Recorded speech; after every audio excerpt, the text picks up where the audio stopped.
This is Dr. Tori. Welcome to the Influence Everyday Show, where we make every day better and we influence for good.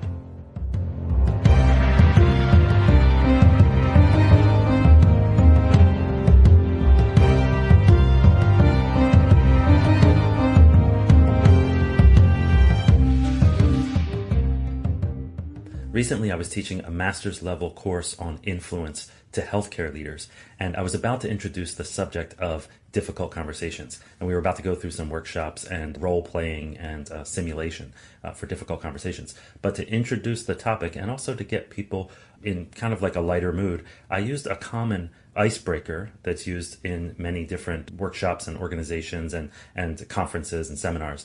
And that is the one called Two Truths and a Lie. That's where each participant writes down or just identifies two truths that they have about themselves and one lie about themselves. And what they do is they basically express all three, the two truths and the lie, mix them up in any kind of order, and the other people have to sort of figure out which one is the lie. That icebreaker is pretty common. You may have been a part of it in some other event that you've been to, but we used it in a slightly different way. Here's what we did. We divided the entire episode into two, where the first half, the participants, did their two truths and a lie, as they normally would, and they checked their own rate of being accurate.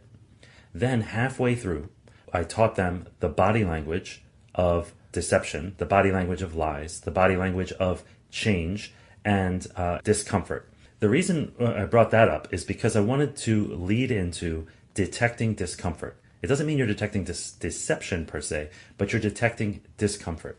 That is really vital to difficult conversations and to know where you are. Actually, even any conversation, really, to know if something becomes uncomfortable for those that you're speaking with. It's important to be able to detect that, because then you probably have some work to do in terms of rapport or the topic or what have you.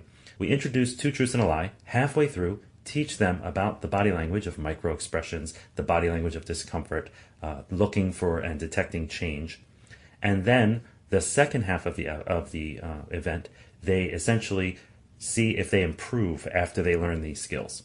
In Two Truths and a Lie, it's pretty interesting because once you learn the skills of looking for change, see, a lot of times you'll see stuff out there about body language where people say X equals Y.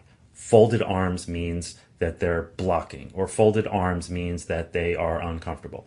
Well, that's not true. That's simply not true. It may be true in some instances, but it's also not enough information. A single act of body language, a single expression of body language is not necessarily enough to derive meaning. And in fact, even if you use a full cluster of body language expressions, you're getting a little bit more accurate, perhaps, but it's not enough to detect meaning.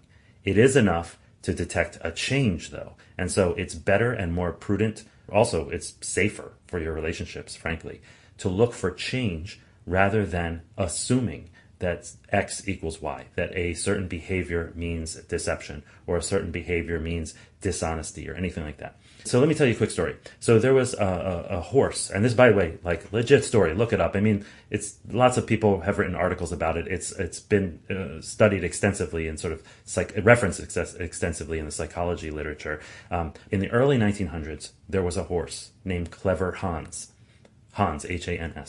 And Hans was an attraction for a lot of people because they would come and the owner would ask Hans a question and then he would stomp out the answer. Typically the questions were phrased as multiple choice and then he would stomp out the correct answer. If it was an arithmetic question, 4 plus 6, and then given 4 choices of answer or gone through a series of numbers until you reach the right number, he would be accurate. This horse, Clever Hans, was accurate. And even when asked questions about like history and given multiple choice answers, people thought, of course, this is a scam. There's no way this horse knows this stuff. Even when others put this horse to the test, he would answer the questions correctly. Now, what's interesting is that psychologists tried to study this, right? So at first brought crowds of people. They would have different people ask questions. They would ask the questions in different ways. And then it wasn't until one psychologist in particular isolated the horse from the owner, and then its rate of answering the questions correctly decreased. But it even decreased completely to zero when there were no people present. In other words, the question is asked from behind a curtain. The horse would not get the answers right. And so what was determined by the psychology team was that the horse was actually reading body cues from its owner primarily, and then from other people. You can imagine if there's an A, B, C, D answer, and the answer is C, when they say A, there's a certain response or lack of response. Then B, they're getting closer, and then there's some anticipation or some body language change when it reaches the right answer that the horse was detecting. So it wasn't the fault of the owner who was trying to deceive people. It was actually an unintentional internal expression that was outwardly manifested in body language. So in other words, his excitement or anticipation or whatever he was feeling as the horse got close to the right answer, that was expressed in micro expressions and body language changes. And so clever Hans wasn't, well, he was clever, I guess, in a way, but it wasn't sort of like a calculated clever. It was more like he was able to detect the body language of his owner. Of course, better than he was able to other people, but still. Nonetheless, horses are used actually in body language training for medical students. I know a neurosurgeon who happens to be also a horse whisperer, and he brings med students to his ranch and trains people on body language and rapport and how to establish rapport with animals and horses to then impact their ability to establish rapport with humans. Valuable stuff. Here's a couple lessons to take away for you. First is that sometimes we focus so much on our content that we neglect the context. Context.